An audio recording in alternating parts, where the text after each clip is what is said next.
Bismillahirrahmanirrahim. Qala al-musannifu rahimallahu ta'ala wa nafa'ana bi'ulumihi fit taurin. Hikayatun kana fi bani Israila rajulun abidun zu'iyalin wa asabathul muja'atu wa sara mustiran faba'asa imra'atuhu li talaba syai'an li ayaliha faja'at ila baitin rajulin tajirin wa talabat minhu ma tuqawitu bihi iyalaha. Hikayatun, ini suatu kisah. Kana fi bani Israila, adalah pada zaman Bani Israel. Rajulun abidun zu'iyalin, itu ada seorang laki-laki yang abid, lagi yang mempunyai keluarga. Abid, laki-laki yang tekun ibadah, yang kuat ibadah. Dia juga mempunyai keluarga, punya istri dan punya anak. Wa asabathul muja'atu, dan ditimpa akannya laki-laki oleh kelaparan. Ternyata laki-laki abid ditimpa kelaparan, akhirnya rumah tangga tidak ada lagi makanan. Wasara mustir, dan jadi ia laki-laki sangat mendesak karena makanan tidak ada lagi di rumah. Faba'asa imra'atahu, kemudian si abid tersebut mengutuslah si istrinya li talaba syai'an li ayaliha, untuk mencari ia si istri akan sesuatu bagi keluarganya. Jadi bahasanya disuruhlah istri untuk mencari sesuatu, mencari makanan agar bisa menghidupi keluarganya. Faja'at ila baitin rajulin tajirin, maka datang ia perempuan ke rumah seorang laki-laki saudagar atau pedagang. Wa talabat minhu ma tuqawitu bihi ayalaha, dan menuntut ia si perempuan daripadanya si laki-laki tajir, si laki-laki yang saudagar itu, akan barang yang mengenyangkan dengannya barang akan keluarganya si perempuan, agar sudi kiranya memberikan sesuatu makanan, tuqawitu makanan pokok, agar bisa menghidupkan keluarganya. Sudah kelaparan beberapa hari. Faqala rajulu, maka berkatalah si laki-laki, "Na'am, boleh, enggak apa-apa. Walakinna makinni, tetapi bolehkah engkau melayani akan daku min nafsiki, daripada diri engkau? Baiklah, saya akan memberikan, asal engkau mau melayani aku, mau aku sentuh." Begitu kata laki-laki tajir, si laki-laki saudagar itu. Fasakatatil mar'atu, maka diamlah si perempuan itu. Wa'adat ila baitiha, dan kembali ia perempuan ke rumahnya si perempuan. Pulang si perempuan, tidak mau untuk melayani si laki-laki tajir, tidak mau disentuh. Fa nadarat ila ayaliha, maka melihat ia perempuan kepada keluarganya. Ketika dia kembali ke rumahnya, melihatlah anak-anaknya. Yasihuna, menjerit mereka itu anak-anak, berteriak mereka itu anak-anak. Wa yaqulu, dan berkata mereka anak-anak, "Ya ummi, wahai ibuku, nahnu namutu minal ju'i, a'tini ma na'kuluhu." Wahai ibuku, kami hampir mati. Nahnu namutu, ya ummi, wahai ibuku, nahnu namutu, kami selagi mati, minal ju'i, daripada kelaparan. Wahai ibu kami ini akan mati dengan sebab kelaparan. Gak ada makanan yang kami makan. Menjerit anak-anak itu. A'tina, berikan olehmu akan kami, ma na'kuluhu, akan barang yang kami makan akannya barang. Ibu, mana makanannya? Berikan kepada kami, agar kami bisa memakannya, agar kami bisa hidup. Kalau enggak, ibu akan mati. Begitu kata anak-anaknya ketika perempuan itu pulang. Maka ketika itu, fazahabat ila rajulin, maka berangkat ia perempuan kepada laki-laki tadi. Pergi kembali, balik kembali. Wa kalimatsu fi amrin ayaliha, dan mencerita ia si perempuan akannya si laki-laki pada keadaan keluarganya si perempuan. Lantas dia balik kepada laki-laki tadi, laki-laki saudagar tadi, dan menceritakan perihal keluarganya kepada laki-laki itu. Faqala laha, maka berkata ia si laki-laki baginya perempuan, atakunu hajati maqdiyatan, apakah ada hajatku itu yang ditunaikan? Apakah sekarang aku bisa melampiaskan hasratku kepadamu? Faqalat, maka menjawab ia si perempuan berkata, ya na'am, baiklah, boleh. Falamma khala biha, maka manakala sunyi ia laki-laki dengan yang perempuan. Ketika sudah berduaan di tempat yang sunyi, irta'adat mafasiluha hatta kadat a'dha'uha tazulu an mawadhi'iha. Gementarlah persendian-persendiannya si perempuan, sehingga hampirlah anggota-anggotanya si perempuan itu jatuh daripada tempatnya anggota. Gementar, ternyata gementar si perempuan itu. Karena yang memang belum pernah dia berduaan dengan laki-laki lain, hanya dengan suaminya. Tapi hari ini dia sudah berduaan dengan laki-laki lain. Maka gementar urat-uratnya, gementar persendiannya, otot-ototnya, seolah-olah telah jatuh daripada tempat persendiannya. Begitu gementarnya si perempuan. Faqala laha malaki, maka berkata ia laki-laki baginya perempuan, malaki, apa yang terjadi kepadamu?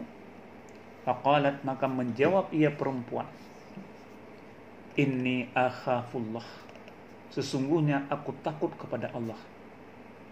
Aku takut kepada Allah, bukan takut kepada kamu, tapi aku takut kepada Allah, sehingga persendianku seolah-olah pecah, persendianku seolah-olah hampir jatuh daripada tempatnya karena merasa takut kepada Allah. Faqala rajulu, maka berkatalah laki-laki, innaki tukhafina Allah ta'ala ma'a ma biki minal fuqara, bahwa sungguh engkau takut kepada Allah padahal engkau miskin. Engkau takut kepada Allah sedangkan engkau miskin. Fa ana ahaqqun bil khaufi minki, maka sungguh aku lebih berhak takut kepadanya, kepada Allah, minki, daripada engkau, dibandingkan engkau. Kalau engkau takut kepada Allah dikarenakan kemiskinan, maka aku lebih berhak takut kepada Allah lantaran aku seorang yang kaya, lantaran aku saudagar. Wamtana anha, dan mencegah ia si saudagar daripadanya si perempuan. Saudagar itu pun mengurungkan niatnya untuk menyentuh si perempuan. Wa qadha hajatuha, dan menunailah segala keperluannya perempuan. Wan sarafat bi ni'matin kasirin ila auladiha, dan pulang ia si perempuan dengan membawa nikmat yang besar ila auladiha, kepada anak-anaknya si perempuan. Pulanglah si perempuan, tidak jadi disentuh oleh saudagar, karena saudagar itu sadar perempuan yang miskin takut kepada Allah Ta'ala, maka aku lebih takut daripadanya. Fafarahu, maka ketika anak-anak melihat apa yang dibawa oleh ibundanya dengan barang yang banyak, dengan hajat yang sangat banyak, fafarahu, maka senang mereka itu anak-anak. Fa'ahallahu ila Musa alaihissalam an kulli fulanin bin fulanin, maka mewahyu oleh Allah kepada Nabi Musa alaihissalam, karena ini kejadian di zaman Nabi Musa di kalangan Bani Israel, an kulli fulanin bin fulanin, apa yang diwahyukan Allah, bahwa engkau kata hai Musa bagi si fulan bin si fulin, laki-laki tadi, saudagar tadi, inni qad ghafartu dzunubah, bahwa sungguh aku, kata Allah, sungguh telah aku ampuni akan dosa-dosanya si laki-laki itu. Faja'a Musa alaihissalam, maka berangkatlah Nabi Musa alaihissalam kepada si laki-laki tadi. Faqala, maka berkata ia Nabi Musa, la'allaka qad fa'alta khairan bainaka wa bainallah. Mudah-mudahan engkau telah melakukan suatu kebajikan antara engkau dengan Allah. Karena Nabi Musa belum mengetahui apa yang telah diperbuat oleh si laki-laki tadi, sehingga Allah telah mengampuni dosanya. Sehingga Nabi Musa berucap, mudah-mudahan engkau telah memperbuat suatu kebajikan yang luar biasa di antara engkau dan di antara Allah. Nabi Musa belum mengetahui amalan apa yang dikerjakan oleh si laki-laki tersebut sehingga Allah mengampuni dosa-dosanya. Fazakara kisata alaihi, maka laki-laki tersebut menceritakan kisahnya kepada Nabi Musa. Faqala, maka berkata Nabi Musa, innallaha ta'ala qad ghafara laka ma kana min dzunubika. Sesungguhnya Allah Ta'ala sungguh telah mengampuni bagi engkau ma kana min dzunubika, akan barang yang ada ia daripada dosa-dosa engkau. Maka Allah berpesan kepadaku, semua dosa-dosa engkau telah diampunkan oleh Allah. Kadza fi Majmal Lataif. Ini kisah disebutkan di dalam kitab Majmal Lataif. Jadi kisah ini terjadi di zaman dahulu, di zaman Nabi Musa dan di kalangan Bani Israel. Ketika itu ada seorang laki-laki dari kalangan Bani Israel yang mempunyai banyak anak. Kemudian suatu hari mereka ditimpa kelaparan dan sangat terdesak kebutuhan hidupnya. Sudah beberapa hari mereka tidak ada makanannya. Maka dia, si laki-laki yang tadi yang abid, memerintahkan istrinya untuk mencari sesuatu makanan untuk anak-anaknya. Lalu istri mendatangi rumah seorang laki-laki yang berprofesi sebagai pedagang ataupun saudagar. Perempuan itu meminta sesuatu yang bisa dimakan kepadanya dan kepada keluarganya. Saudagar itu menjawab, berkata, baiklah, saya akan memberikan, akan memenuhi permintaanmu berupa makanan dan juga yang lain-lain yang kira-kira dibutuhkan, asalkan engkau mau kusentuh, asalkan engkau mau melayaniku. Maka perempuan itu terdiam. Lalu ia kembali ke rumahnya, tidak mau melayani si saudagar tadi, tidak mau disentuh. Lantas kembalilah ke rumahnya. Ketika dia kembali ke rumahnya, melihat anak-anaknya berteriak dan berkata, wahai ibuku, kami hampir mati kelaparan ini ya ibu. Berilah makanan kepada kami. Berilah kami sesuatu yang bisa kami makan. Betapa sedihnya seorang ibu ketika jeritan anak meminta makanan. Maka ketika perempuan tadi melihat hal itu, berangkatlah kembali ke rumah saudagar tadi dan menceritakan keadaan anak-anaknya, keadaan keluarganya, dan memang sangat butuh makanan untuk dimakan. Apa kata saudagar itu? Dia berkata, apakah sekarang aku bisa melampiaskan hasratku kepadamu? Bagaimana? Bisakah kamu melayaniku?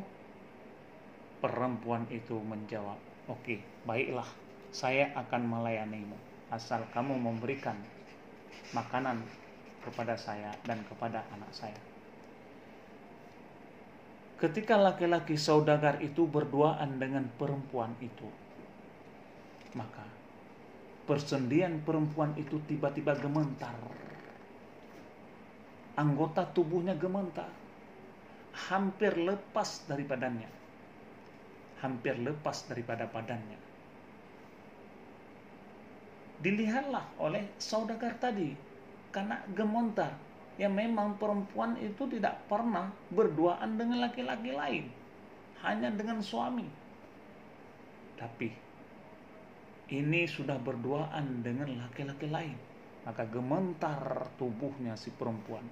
Persendian-persendiannya seolah-olah hampir jatuh, hampir hilang. Maka saudagar itu berkata kepada perempuan tersebut, "Apa yang terjadi padamu? Kok sampai kamu gemetar?" Perempuan itu menjawab, "Wahai saudara, sesungguhnya aku takut kepada Allah, bukan takut kepadamu."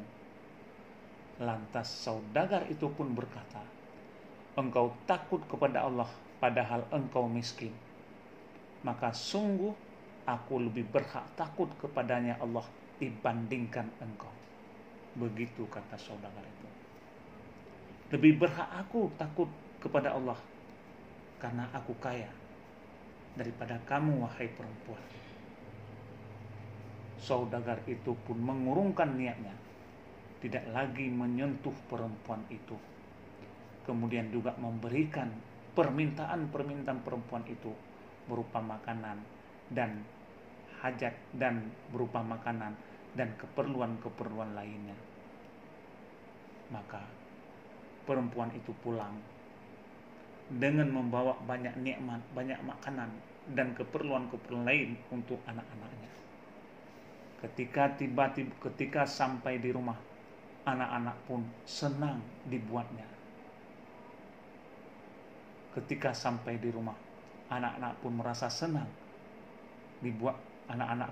senang dibuatnya karena sudah dibawa pulang makanan oleh ibunya. Kemudian Allah Subhanahu wa taala mewahyukan kepada Nabi Musa, karena memang kisah ini terjadi pada Nabi Musa dan juga di kalangan Bani Israel, maka Allah mewahyukan kepada Nabi Musa, "Wahai Musa, katakanlah kepada laki-laki saudagar itu tadi, sungguhnya aku telah mengampuni dosa-dosanya." Maka Nabi Musa pun mendatangi laki-laki itu dan bersabda berkata Nabi Musa, "Wahai saudagar, barangkali engkau telah melakukan suatu kebaikan antara engkau dengan Allah, sedangkan aku belum mengetahuinya." Laki-laki itu pun bercerita kisah itu. Terharu Nabi Musa bukan mainnya, sehingga Nabi Musa berkata, "Wahai laki-laki saudagar, sesungguhnya Allah benar-benar telah mengampuni dosa-dosamu. Allah telah mengampuni dosa-dosamu." Kisah ini disebutkan di dalam kitab Majmu' al-Lataif.